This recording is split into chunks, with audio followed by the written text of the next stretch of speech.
I'm by the monument where the Great Fire of London started, or is also known as the Great Conflagration. And it's located here in Monument in London, the section they call the City. The Great Fire of London started on Sunday the 2nd of September 1666 in a bakery owned by Thomas Fariner.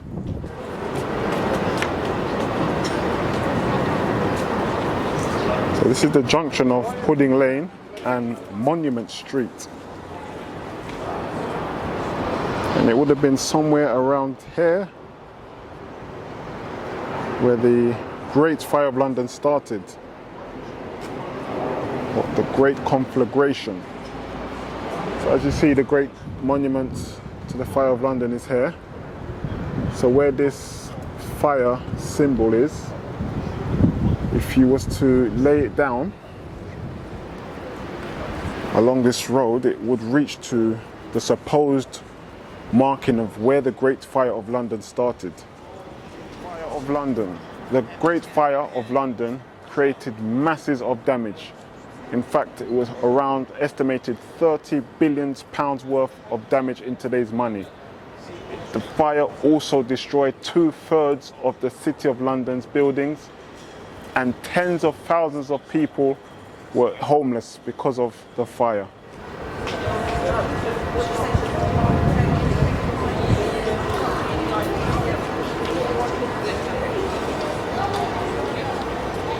London's burning.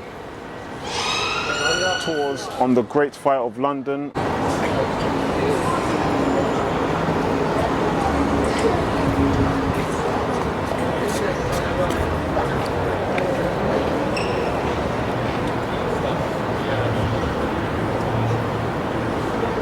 We're going to climb the steps of the monument, 311 steps, to get some awesome views of the City of London and the skyline. So it's a spiral staircase that we have to go up on, and it's very narrow. It reminds me of the staircases in the Tower of London.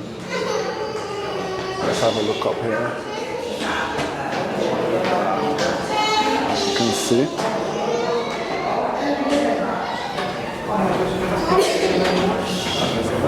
this is how far we have progressed. Not much. Okay, that's the view downstairs.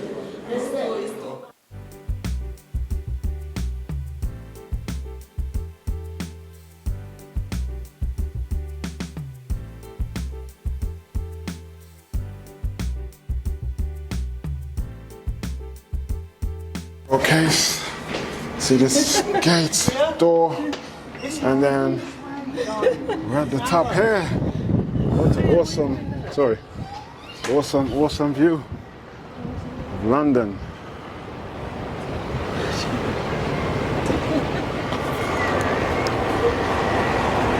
So the top part of the monument is caged because this was an actual suicide point for women during the Victorian ages.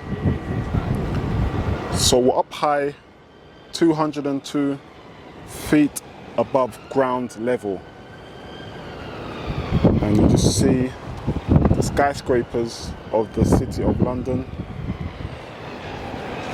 And this is the A10 here, Gracechurch Street, that leads on to Bishopsgate, to Liverpool Street Station.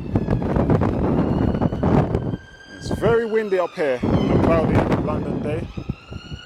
The whole week has been very warm and hot, sunny, and today is cloudy. As you can see, there's a fire emergency services. That's your rooftop garden.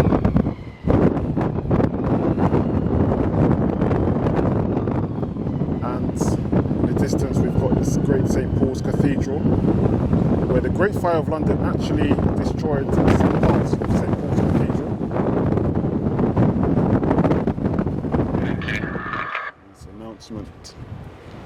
Very loud announcement about not sitting down on the floor space. That's so loud. Okay. Excuse.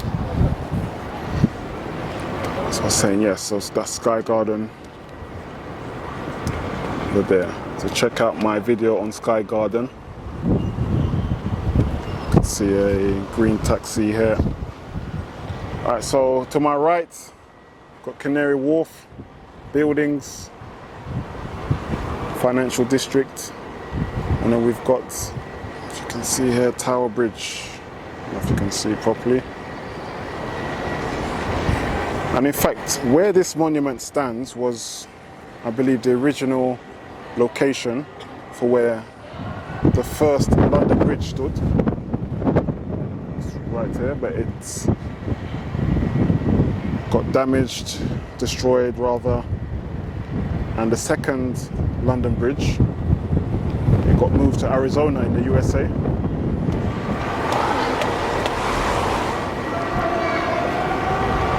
And this is where we was previously, if you can see, because it was quite blurry, on Pudding Lane and Monument Street, just right there at the bottom, at the start of that video. It's a very windy day.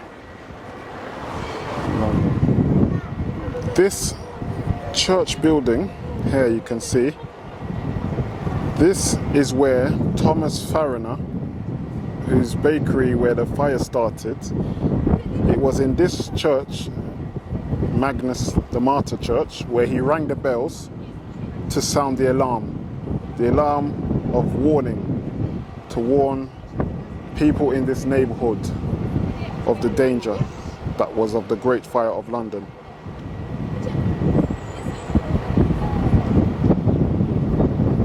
And the bells would eventually wake people up at that time of the night because it was so loud.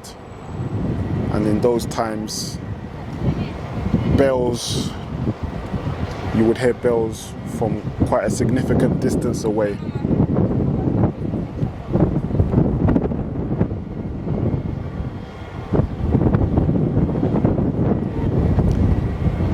And ironically, it's very windy today,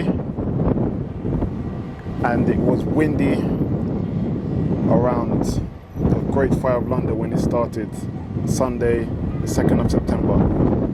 And the wind, it was that pushed the fire westwards at a rapid rate, which caused the king at the time, King Charles II, in Westminster, to deploy other services and strategies to quench the fire,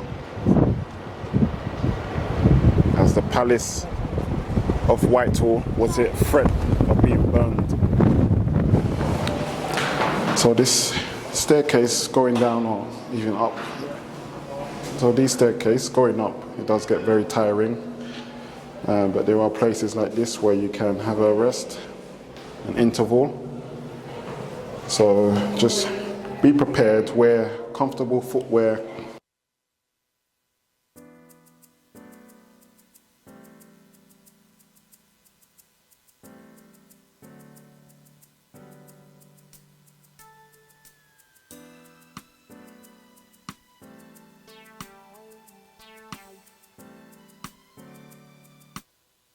You get a certificate of achievement when you exit the monument for climbing the 311 steps.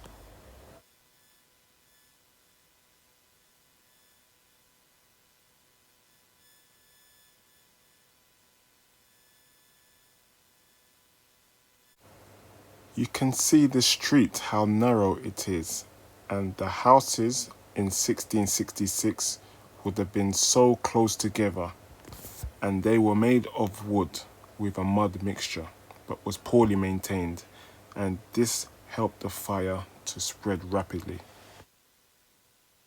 Tours on the Great Fire of London, where you can follow the trail of the fire from day 1 to day 2 and onwards.